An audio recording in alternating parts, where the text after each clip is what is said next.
नमस्कार। आज हम आए हैं इंदौर की विश्व प्रसिद्ध छप्पन चौपाटी पे। छप्पन दुकान जिसको बोला जाता है, खाने पीने का ठिया है। आप देख ही सकते हैं, सब दूर यूथ भी यहाँ पे मिलेगा और हर तरीके के लोग यहाँ पर आते हैं। आज हमारा जो विषय है वो ये रहेगा कि यूसीसी यूनिफॉर्म सिविल कोड समान नागरिक संहिता कितने लोगों को पता है, और पता है तो उसके बारे में क्या पता है।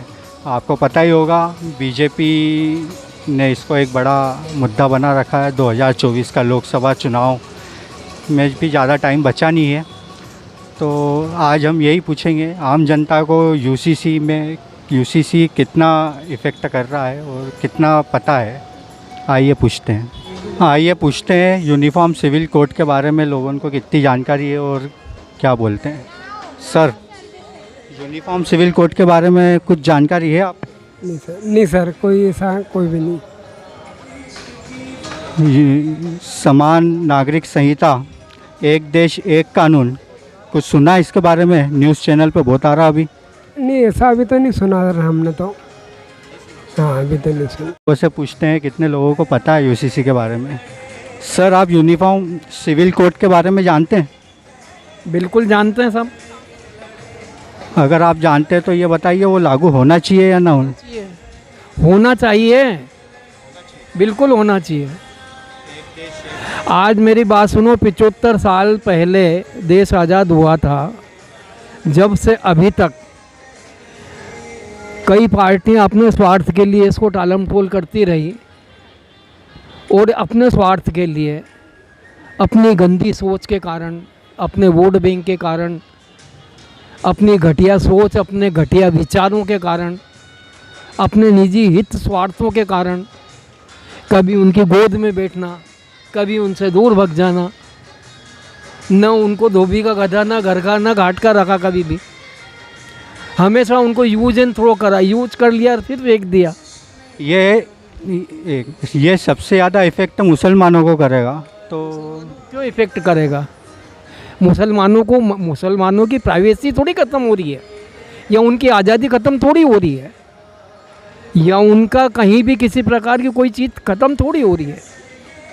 उन लोगों का तो मतलब सबसे ज़्यादा बेनिफिट ही उनको है। हिंदुस्तान में मुसलमान ही सरकारी योजनाओं का सबसे ज़्यादा लाभ उठा रहे हैं, और उसके बाद में भी चिल्ला रहे हैं। जिस हांडी में खा रहे हैं उसी में चेत कर रहे हैं वो।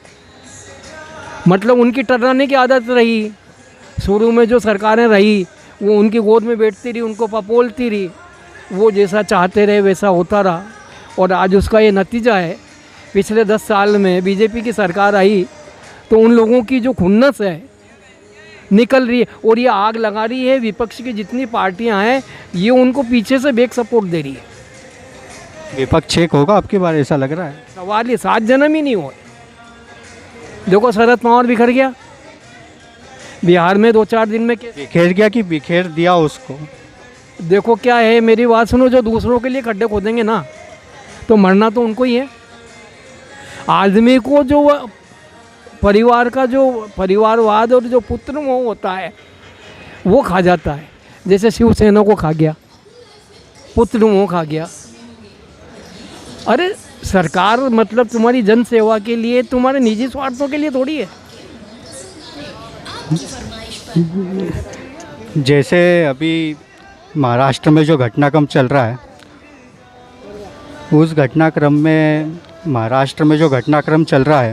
उस घटनाक्रम में विपक्ष तो चुपचाप बैठा हुआ था, और सरकार थी बीजेपी की और इसकी, तो तोड़ने का और इसका कोई मतलब था नहीं। देखो, इनने तो कुछ नहीं करा है, वो अपने कर्मों से टूट गए।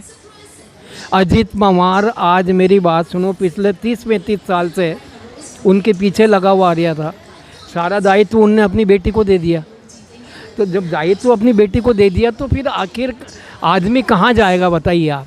वो पार्टी में क्या दरी बिछाता रहेगा, या उसके पीछे पहले तो चाचा की सेवा करता रहा और अब वो बहन की सेवा करता रहेगा? जी बताइए। कि अजीत पवार, वो प्रफुल्ल पटेल, इन सब पे ईडी और सीबीआई के केस चल रहे थे। अब वो केस चलेंगे या बंद हो जाएंगे या इनको सज़ा होगी या नहीं होगी या बरी हो जाएंगे। लोग विपक्ष बोलता है कि बीजेपी एक वॉशिंग मशीन की तरह है जहाँ सारे धाग। ये हमाम में सब नंगे हैं, सब हमाम में नंगे हैं, सब एक दूसरे के पूरक हैं। मेरी बात सुनो, आप आए अभी मेरे को रास्ता बताओगे, मैं आपके भरोसे निकल गया और आपने मेरे को गलत रास्ता बता दिया और मेरे से साथ में चोट हो गई, तो उसका मैं वापस आऊँगा तो आप मिलोगे थोड़ी मुझे। तो ये तो क्या है साहब, राजनीति बहुत गंदी चीज़ है। जिसकी लाठी उसका भैंस है, हर आदमी का समय आता। क्या नाम हो गया अंकल? ओम प्रकाश पाराशर। क्या काम करते? मैं कुछ नहीं करता हूँ, रिटायर्ड लाइफ है। वैसे मैं अकाउंट्स का काम करता हूँ, part time accounts, sale tax, income tax का, और पार्ट टाइम जॉब है मेरे पास में अकाउंटिंग का पूरा। आइए और लोगों से जानकारी लेते हैं। सर, यूनिफॉर्म सिविल कोड के बारे में आपने सुना है? बिल्कुल सुना है। कुछ कहना चाहेंगे? लागू होना चाहिए या नहीं होना? बिल्कुल लागू होना चाहिए, ज़रूर लागू होना चाहिए। हाँ, वेरी कंपलसरीली लागू होना चाहिए। 2024 में मुद्दा बनेगा? बिल्कुल बिल्कुल बनेगा।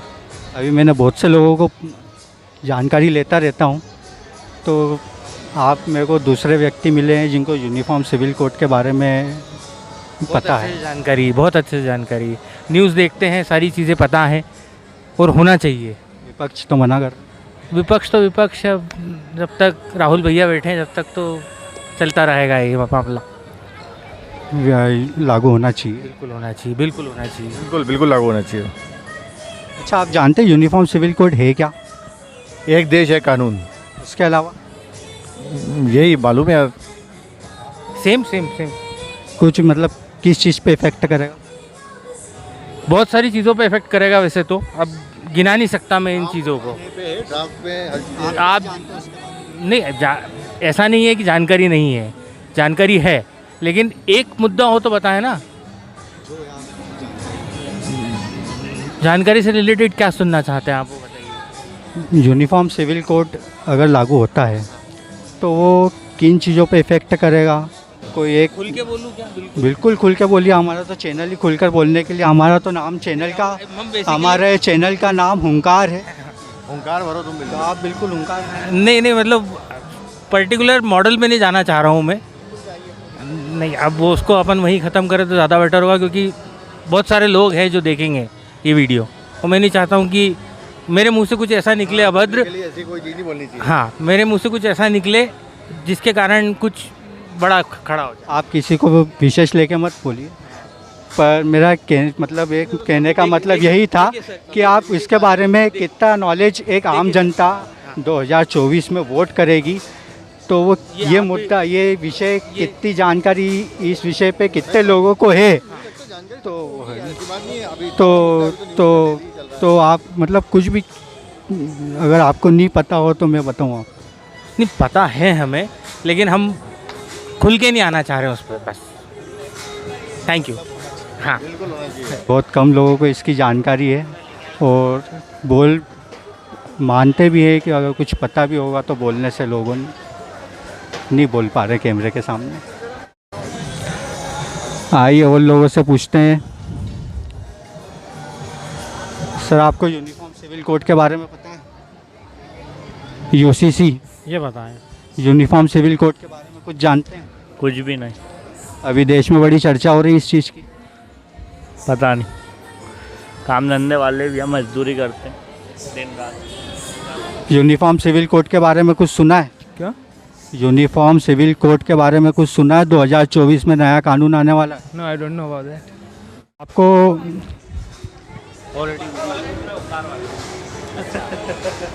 लोग बोलते ही नहीं। आपको यूसीसी के बारे में कुछ पता है? अरे नहीं बोलना, यूनिफॉर्म सिविल कोड के बारे में पता है पर कुछ भी बोलना नहीं है। यूसीसी के बारे में कुछ पता है? नहीं। Uniform civil code. नहीं, अभी तक अच्छा, इस देश को हिंदू राष्ट्र बनना चाहिए? डेफिनेटली बनना। बिल्कुल। क्यों? हिंदू राष्ट्र इसलिए बनना चाहिए कि सभी कम्युनिटी के साथ जैसे कि अभी चल रहे हैं अपन, दैट्स वाई उसमें अलग अलग अपने इसमें कम्युनिटीज़ है, और हिंदू राष्ट्र बनना चाहिए, क्योंकि अलग अलग अभी काफ़ी चीज़ें चेंज हो रही है इसमें। और आपको यूनिफॉर्म सिविल कोड के बारे में नहीं पता? नहीं, अभी तक कोई मुझे आइडिया नहीं। और हिंदू राष्ट्र बनना चाहिए? बिल्कुल। में हिंदू राष्ट्र बनना चाहिए? जी बिल्कुल बनना चाहिए। आपने यूनिफॉर्म सिविल कोड का नाम सुना है? हाँ जी सुना है। क्या जानते हो उसके बारे में? वो समान नागरिक संहिता के बारे में है, मोदी सरकार लाना चाहती है, पूरे देश भर में लाना चाहती है, वही है। कुछ फ़र्क पड़ेगा? बिल्कुल पड़ेगा। जैसे अभी पूरे वर्ल्ड में इलीगल माइग्रेंट्स समस्या बने हुए हैं, यूरोप जैसे देशों में, अमेरिका, रूस, सब जगह बने हुए हैं, तो अगर वो यहाँ लागू हो गए अच्छे से तो यहाँ इतना फ़र्क नहीं पड़ेगा, उससे देश में आफत नहीं आएगी उतनी। या ये हिंदू राष्ट्र घोषित होना चाहिए? हाँ जी, ये देश हिंदू राष्ट्र घोषित होना चाहिए? हाँ जी बिल्कुल होना चाहिए। आपने यूनिफॉर्म सिविल कोड के बारे में सुना है? ना। ये हिंदू राष्ट्र क्यों घोषित होना चाहिए? ये देश हिंदू राष्ट्र क्यों घोषित होना चाहिए? सॉरी, आप किसी और से पूछ सकते हैं, क्योंकि हिंदुओं का देश है तो हिंदू राष्ट्रीय होना चाहिए। क्या फ़र्क पड़ेगा उससे क्या फ़र्क पड़ेगा, जो चल रहा है देश तो ऐसे भी आबादी पे तो है ही यार, मतलब कि तरक्की कर रहा है अपना ऐसा। मतलब हिंदू राष्ट्र घोषित होगा ये देश, क्या इफ़ेक्ट पड़ेगा आम जनता? इसमें कोई इफेक्ट नहीं पड़ेगा, क्योंकि हिंदू राष्ट्र हो, हिंदू राष्ट्र ही रहेगा ये। आपने यूनिफॉर्म सिविल कोड के बारे में भी सुना होगा, अभी बहुत चर्चा चल रही है उसकी। क्या जानते हो उसके बारे में? इतना कुछ नॉलेज नहीं उसका, तो फिर उसका नॉलेज नहीं है ऐसा। और ये देश हिंदू राष्ट्र बनना चाहिए? हाँ वो तो है ही, बनना क्या चाहिए, वो तो है ही, बोलने के बाद आती ही नहीं उसमें, हिंदू राष्ट्र ही रहेगा। तो बाबा बोल रहे हैं कि घोषित करो घोषित करो। घोषित करने की बात ही नहीं, हिंदू राष्ट्र ही रहेगा। क्या है? नहीं। अच्छा, ये देश हिंदू राष्ट्र होना चाहिए? होना चाहिए, बिल्कुल होना चाहिए। बिल्कुल होना चाहिए। क्यों होना चाहिए सर? क्योंकि यहाँ के लोगों में ना जागरूकता है। जहाँ तक मेरी नज़र से देखा जाता है ना, तो हमारा जो बजरंग दल है वो हिंदू राष्ट्र को लेके बहुत सनातनी है, जो हिंदू राष्ट्र में है। और हमारे यहाँ पर राम को ही पूजा जाता है, और हनुमान तो फिर ही सही, तो इसलिए हमारा देश हिंदू राष्ट्र केस में आता है, मतलब नेटवर्क में आता है। और हमारे जो भी लोग हैं वो सनातनी है एकदम। आपने यस, हिंदू राष्ट्र घोषित होना चाहिए। यूनिफॉर्म सिविल कोड के बारे में कभी सुना है? यूनिफॉर्म सिविल कोड के बारे में तो इतना तो नहीं सुना, पर थोड़ा बहुत ही सुना है। तो ये देश हिंदू राष्ट्र क्यों घोषित होना चाहिए? देश हिंदू राष्ट्र इसलिए घोषित होना चाहिए ताकि थोड़ा सनातन धर्म के प्रति लोग जागरूक हो गए हैं। और जैसे कि पंडित धीरेन्द्र शास्त्री जी का यही कहना है कि उनका एक वो है कि हिंदू राष्ट्र घोषित करना है उनको, इसलिए ये देश हिंदू राष्ट्र घोषित होना चाहिए। जी। उसके अलावा और कोई कारण? बस। कई लोग कहते हैं कि ये देश संविधान से चलना चाहिए। वो तो है, देखो जो अब सरकार के उस हित में चलेगा वो ही मान्य रहेगा, जो सरकार निर्णय करेगी वो। क्या करते हैं आप? मैं स्टडी। क्या करते हैं स्टडी? कैट। अभी कैट की एग्ज़ाम दे रहे हैं। कैट की एग्ज़ाम की तैयारी। सर, आपने यूसीसी के बारे में सुना है? हाँ जी। Uniform civil code? हाँ जी, हाँ जी। क्या जानते हैं उसके बारे में? देखो सबका जितना ऑलमोस्ट एक जैसा अधिकार रहेगा इंडिया में, सभी रिलीजन का जो कुछ भी हो। क्या मतलब, अगर ये कानून लागू हो जाता है देश में तो इस पे क्या इफ़ेक्ट पड़ेगा? नहीं मालूम, इतना डिटेल भी तो नहीं मालूम है। हाँ, पर ये रहेगा कि अब जैसे कोई अलग अलग रिलीजन में तलाक को लेके, शादी मैरिज को लेकर कुछ भी रहेगा, जो अपना कानून लोग नहीं ला सकते। जैसे बहुत सी जगह होता है कि सरिया कानून हो गया, तो ऐसा कुछ नहीं रहेगा। मतलब तो सबका एक जैसा रहेगा, तलाक को लेके, किसी भी चीज़ को लेके, तो एजुकेशन को लेकर ऑलमोस्ट सब एक जैसा कानून रहेगा। अब इतना डिटेल में तो नहीं मालूम मेरे को। हाँ, मैंने भी सुना कुछ दिन से। हाँ, शायद बनेगा, डेफिनेटली बनेगा। क्या सोचते हैं 2024 को लेके? कैसा मतलब, पार्टी कौन सी पार्टी जीतेगी ऐसा कुछ? हाँ, उम्मीद तो लग रहा है बीजेपी का ही लग रहा है। विपक्ष एकता नज़र आ रही है कहीं पे? नहीं, कुछ नहीं, सब फालतू चीज़ है सब। राहुल गांधी क्या बोलना नहीं चाहता मैं, हटा दो उसके बाद। अरे नहीं, वो बेवकूफ़ आदमी है, बेवकूफ़। मोदी जी फिर से आ जाएंगे? हाँ हाँ डेफिनेटली। यूनिफॉर्म सिविल कोड जो अभी देश में चल रहा है, न्यूज़ में भी धड़ल्ले से दौड़ रहा है, पक्ष विपक्ष बटा हुआ नज़र आ रहा है, इस विषय पे कुछ जानते हैं आप? बिल्कुल जानते हैं, यही जानते हैं कि एक सामान्य सी बात है कि हम जिस देश में रहते हैं वहाँ पे सबके लिए एक ही कानून होना चाहिए। वो निश्चित रूप से किसी भी रूप में हो, लेकिन सभी नागरिकों के लिए समान कानून होना चाहिए। और वो अगर इस रूप में प्रयास किया जा रहा है तो कहीं कोई गलत नहीं है, उसका समर्थन सभी को करना चाहिए। अच्छा, आपको ये पता है कि ये यूनिफॉर्म सिविल कोड लागू हुआ तो ये किस चीज़ पे इफ़ेक्ट करेगा, क्या रहेगा? व्यवहारिक मतलब क्या जानते हैं कुछ इसके बारे में, डीप में कुछ नॉलेज आप? नहीं, आप मेरे से क्या पूछना चाह रहे हैं? ये किस पे इफ़ेक्ट करेगा? ये किसी पे इफ़ेक्ट नहीं करेगा। जो अधिकार आपके लिए दिए जाएंगे वही अधिकार मेरे लिए दिए जाएंगे, वही अधिकार सभी के लिए दिए जाएंगे। उसमें क्या गलत है? अभी वर्तमान में भारत ही एकमात्र ऐसा राष्ट्र है जहाँ पे हर नागरिकों का जाति धर्म के हिसाब से अधिकार बटे हुए हैं, जो कि गलत है, किसी भी रूप में गलत है। यूनिफॉर्म सिविल कोड अगर दर्शकों को भी नहीं पता हो तो मैं बता देता हूँ कि यूनिफॉर्म सिविल कोड एक कम्युनिटी को इफ़ेक्ट करता है ज़्यादातर। वो उसमें 4 शादी, तलाक और बच्चे को गोद लेने की प्रक्रिया और उसका उत्तराधिकार, मुस्लिम शरीयत में उनके हिसाब से उनका एक अलग कानून है। मुस्लिम पर्सनल लॉ बोलता है कि ये सिर्फ हमारे निजी मामले में दखल दे रहे हैं। कई लोगों को इसके बारे में पता नहीं है, वही आज हम जानने की कोशिश करें। मैं यहाँ पे एक ही चीज़ कहना चाहूँगा भाई साहब, भारत के अंदर अगर चलना चाहिए तो संविधान चलना चाहिए और संविधान के हिसाब से ही सबके लिए कानून होना चाहिए। ऐसे भारत के अंदर तो 50 जातियाँ हैं तो 50 तरीके के संविधान नहीं चल सकते हैं। हमें कहीं ना कहीं अगर दरवाज़ा छोटा हो तो गर्दन झुका के हिंदू को भी निकलना पड़ेगा, मुस्लिम को भी निकलना पड़ेगा। तो बात हिंदू मुस्लिम की नहीं है यहाँ पे, बात इस बात की है कि जो नियम कायदे हों वो सबके लिए व्यवहारिक हों और एक से हों। मुस्लिम के जो नेता हैं, बड़े नेता हैं, वो बोल रहे हैं कि हमारा निजी मामला है, ये निजता पे हमारी दखल है, आरटी हमारा भी हक है, तो ये सब वो बातें बोल रहे हैं। हक का मतलब मनमानी करना नहीं है। आपके घर में भी आपके बुजुर्ग हैं तो उनके बनाए हुए नियम कायदे ही चलते हैं। आप बड़े हो जाएं तो अपने नियम कायदे नहीं बना सकते। फिर भी आपके परिवार के, आपके देश के अपने कायदे हैं। पूरे दुनिया के अंदर जो नियम कायदे चल रहे हैं उसी के हिसाब से ही तो चलना पड़ेगा। अदरवाइज़ तो हम हिंदुस्तान को राष्ट्र नहीं कह पाएंगे, अलग अलग टुकड़ों में बटा हुआ देश कह पाएंगे। जो हाल रशिया का हुआ है वो भारत का कर लो, फिर अपनी अपनी मनमानी हो जाएगी सबकी।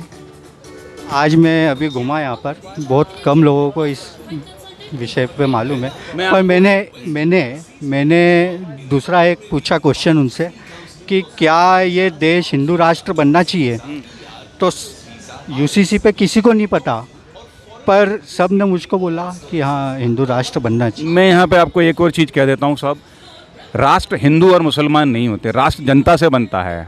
अगर हम किसी मुस्लिम देश में जाके ये बात बोलें जहाँ सभी लोग एक ही धर्म को मानते हैं, वो अपना धर्म बना सकते हैं, अपना राष्ट्र बना सकते हैं। हमारा देश संविधान से चलता है, किसी धर्म से नहीं चलता है। तो यहाँ पे संविधान जो हमको परमिट करेगा वो राष्ट्र होना चाहिए। संविधान में अगर ये विचारधारा नहीं है कि हिंदू राष्ट्र बनना चाहिए तो क्यों हम हिंदू राष्ट्र के पीछे पड़े हुए हैं? ये हमारे भाई खड़े हुए हैं, मुस्लिम भाई हैं, हमारे साथ में ही खड़े हुए हैं।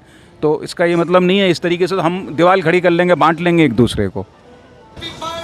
कई लोग कहते हैं कि इस देश को हिंदू राष्ट्र घोषित करना चाहिए। इसमें क्या बोले, इस पर कुछ नहीं कहना चाहेंगे। कई लोग कहते हैं कि इस देश को हिंदू राष्ट्र घोषित करना चाहिए। बिल्कुल नहीं, बिल्कुल भी नहीं। क्यों? क्यों? बस नहीं है नहीं। विपक्ष के लोग, जो विपक्ष की पार्टियां हैं, वो बोलते हैं कि ये देश सिर्फ संविधान से चल सकता है। कोई नॉलेज नहीं है। अच्छा, आपने यूसीसी यूनिफॉर्म कोड के बारे में सुना है? यूनिफॉर्म सिविल कोड जो अभी चल रहा है? नहीं। आपने देखा ही होगा कि कई लोग आज भी यूनिफॉर्म सिविल कोड के बारे में नहीं जानते हैं। यहाँ पर वो ये इतना ज़रूर कहते हैं कि इस देश में हिंदू राष्ट्र घोषित होना चाहिए। तो आज हम आए थे इसी विषय पे जानकारी लेने के लिए। आपने देखा ही कि कई लोगों को पता नहीं है यूनिफॉर्म सिविल कोड के बारे में भी, और हिंदू देश, हिंदू राष्ट्र बनना चाहिए इस बारे में भी नहीं। 56 दुकान का नज़ारा बड़ा अद्भुत रहा, और समय की पाबंदी है इसलिए आज के लिए सिर्फ इतना ही। और मुलाकात होगी कल कहीं और विषय में, कहीं और जगह। कल मिलते।